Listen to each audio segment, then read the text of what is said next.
What is it like to die? Dr. Kenneth Ring has spent the last 5 years interviewing hundreds of people who have nearly died. In this program, he has chosen 4 people who are representative of those he has interviewed to describe their experiences and how it has affected their lives. Their reports are giving us a new view of death.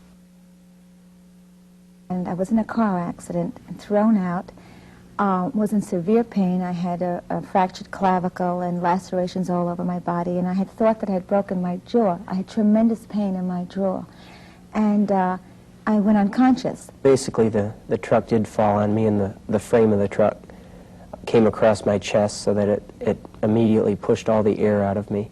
The day they sent me home from the hospital, they graciously gave me a lot of medication, so I'd have a comfortable ride home and I'd be fine when I got there. And the result was that it was too much for me, and when I got home, I collapsed. I began to hemorrhage internally. The stitches that were inside my body, evidently the wound did not heal, and I lost quite a bit of blood.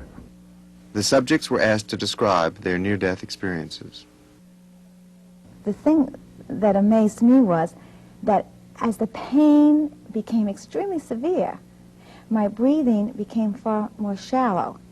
And as I exhaled, I became very numb. And the more numb I became, I sort of just, without realizing it, zoomed out of my body like in a funnel fashion and just hovered over it. And I wasn't aware that I had left my body at that time. I was only aware that I wasn't in pain and that something was different. And then I became very familiar with my surroundings and space and realized that I was separated, but still did not know exactly how, until I got high enough up where I saw a bald-headed man put a blanket on my body. And the most interesting thing at that moment was when I realized I was out of my body and that I was no longer Vita. I did not have a gender whatsoever. There wasn't a back, front, or anything. I was shapeless, odorless, colorless, just something like an invisible gas of some sort. And I just experimented with the air around me. I was the atmosphere. And the higher up I went, the more I became part of the air. An interesting thing was that my hearing during this escalation was extremely acute, as though I was next to anybody who was nearby. When the police came, I could hear them as accurately as though I was standing right by them. When they were trying to shake me, on the ground, as though I was back in my body again. And I felt myself going. I was in a great deal of pain. It was a very frightening experience. But I began to slip. I just sort of feel myself going. And I remember trying to hold on. I'll be okay, I'll be okay. And it got to the point where, I just couldn't. And everything began to just become very quiet. And I can remember with every ounce of strength I had, I wanted to say goodbye to my wife. It was important to me.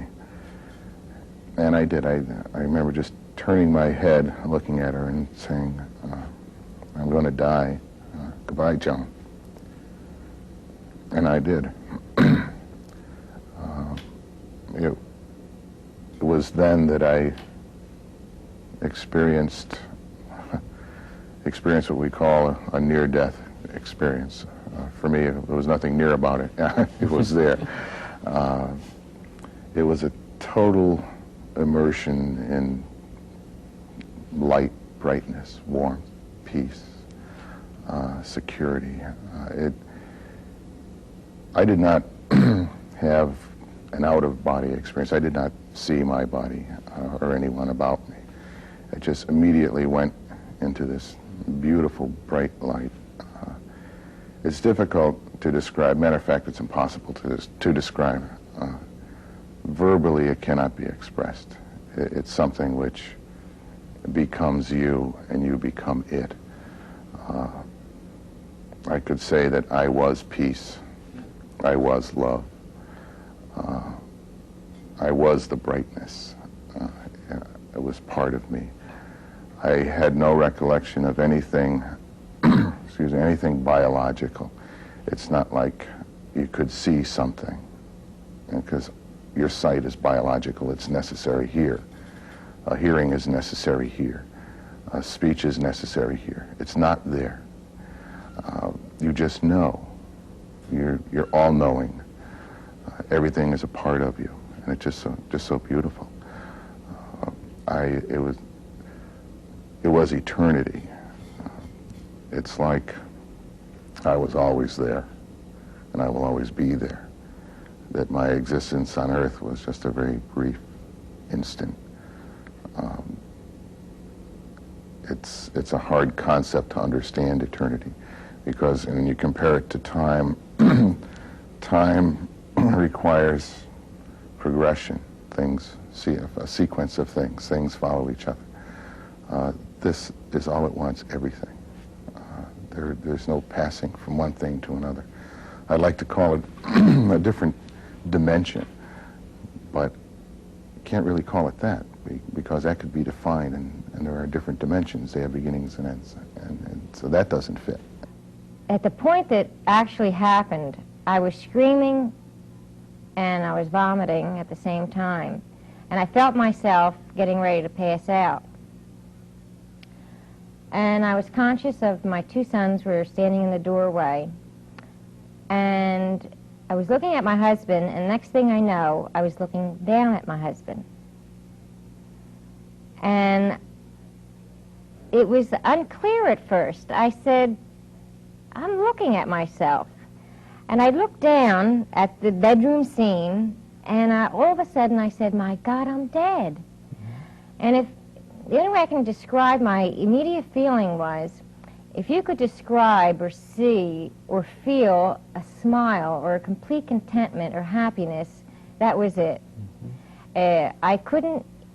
I seen myself, my physical body was still alive, and I was still screaming. Could you see yourself clearly? Yes, very clearly. And I could see the backs of my husband's head and my mother's, and I could see my sons. I had a very good, clear vision, but I had no feeling towards these people. If anything, I was looking down in amusement, because I still had this smiley feeling. And I had no attachment, no feeling. It was like I was looking at that glass of water. I mean, I have no attachment to that glass of water. That's how I was viewing myself. Just looking as a spectator, Mike. Exactly. And I felt that I was in a vacuum. The reason I say that is because I could hear nothing, but yet I heard the vacuum.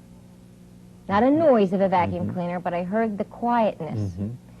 And with that, it was a peacefulness. I wasn't a body. I wasn't in a body form. If anything, I think I may have had a head or a center, and the rest of me was just something very loose. Did you feel like you were yourself?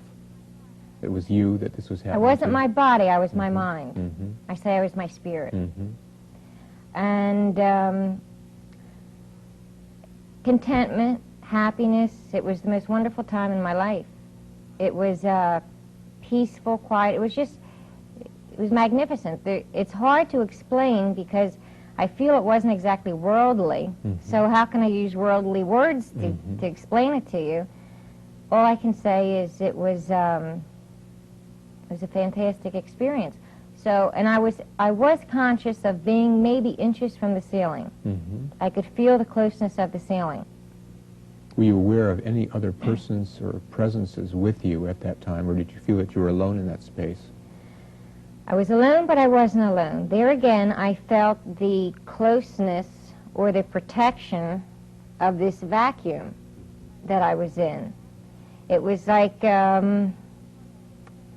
it's really hard to explain. It's like when you're real upset and you're a little girl and your mother hugs you. You have that, everything's going to be okay now because Mommy's hugging me. Well, I didn't feel like somebody was right there, but I had that wonderful protective feeling of the vacuum, which kind of made me feel that I wasn't alone.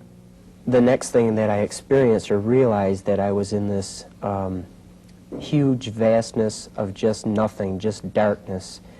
I might add in here, during this time, the pressure and the pain that you experienced during the accident was gone. You were relieved of all that. The one sensation that you're very aware of is your eyesight, or that you can see. You then